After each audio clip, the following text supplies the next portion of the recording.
Hello there and welcome to The World Today on Channels Television. I'm Cynthia Are. We begin in Nairobi on the 21st of September. That's 2 days from now. It will be exactly 1 year since the attack on the Westgate Mall, which occurred and in which 67 people were killed. And the siege lasted for exactly 3 days. Now, even though it's been a year, many have not recovered from the gory incident. The Voice of America's Mohammed Yusuf, who is in Nairobi, sent in this report.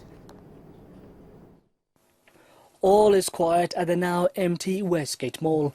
Construction crews are working to restore the building that a year earlier was a scene of unimaginable horror. At midday on Saturday, September 21st, 2013, 4 gunmen from the Islamist Al-Shabaab militant group stormed the mall, firing at everyone in their path, killing 67 people and wounding hundreds more. They say they did it out of revenge for Kenya's military operations in Somalia. In a series of events that are still unclear, it took Kenyan forces 4 days to declare the mall free and clear. Karsan and Harish Rabadia were the first civilians to get to the scene. One was armed with pistol and the other with nothing, as they helped the injured escape the mall. Today the two are regarded as heroes, but Karsan says behind the courage lies regret, bitterness and pain. Wale walimalizia waliuawa hapa nje nini still it is in my brain. It's now 1 year. It's not far that na bado iko kwa akili yangu na siwezi sahau maisha yangu. Kenyan First Lady Margaret Kenyatta opened a memorial exhibit in Nairobi dedicated to the survivors, as well as to the civilians who risked their lives to rescue those trapped in the mall during the early, chaotic hours of the attack. Resilience is unconquerable. The unity we show in times of crisis should never be forgotten. And as I have said many times before, we should always be our brother's keeper. They're still trying to come to grips with what happened that day. A parliamentary inquiry said the government had been warned of a possible terrorist attack on the mall. Kenyan security forces were blamed for a delayed and unorganized response that may have cost lives. And soldiers were caught on security cameras looting the mall after the attack. Ambi Gature lost his mother and his son in the attack. He and his family are still searching for answers. Who are these people? How did they just walk into a shopping mall where all children used to go every Saturday? Harveen Sehra Ambi's 16-year-old niece was shot 3 times. While she has physically recovered, she says she still thinks about it every day. Sorting through the mental images gives her some relief, but this anniversary is especially difficult. If you speak to a person who hasn't lost someone, they can say, I feel a bit better after 1 year.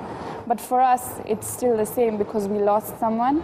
No one knows when Westgate will reopen, and the survivors 1 year later still feel the echoes of the terror. Now, a major assault by Islamic State militants on Kurds in Syria has sent a wave of new refugees to the Turkish border, where they were stopped by Turkish border security. Turkey is already hosting about 700,000 Syrian refugees who fled the civil war between the government as well as the opposition.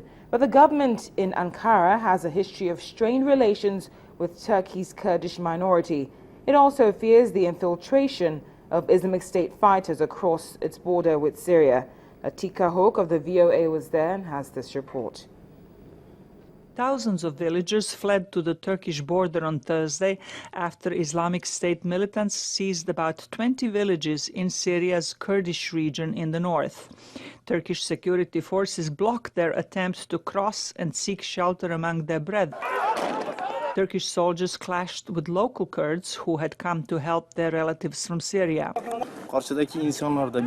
People on the other side in Syria are our cousins, aunts, etc. They are running away from war and they came here to seek shelter. Until now, nobody came here to let them in. We demand that our relatives are let in. Bu tarafına gelmesini talep ediyoruz. Netice itibariyle orada bir savaş oluyor. Meanwhile, Turkey's new foreign minister called for international help to stop the flow of European extremists trying to join Islamic State forces. Ciddi bir işbirliğine ihtiyacımız var. Yani Türkiye'nin tek başına mücadele edebileceği bir konu değil. We need strong cooperation. Turkey cannot deal alone with that challenge. In particular, our partners in Europe and also the United States are very important.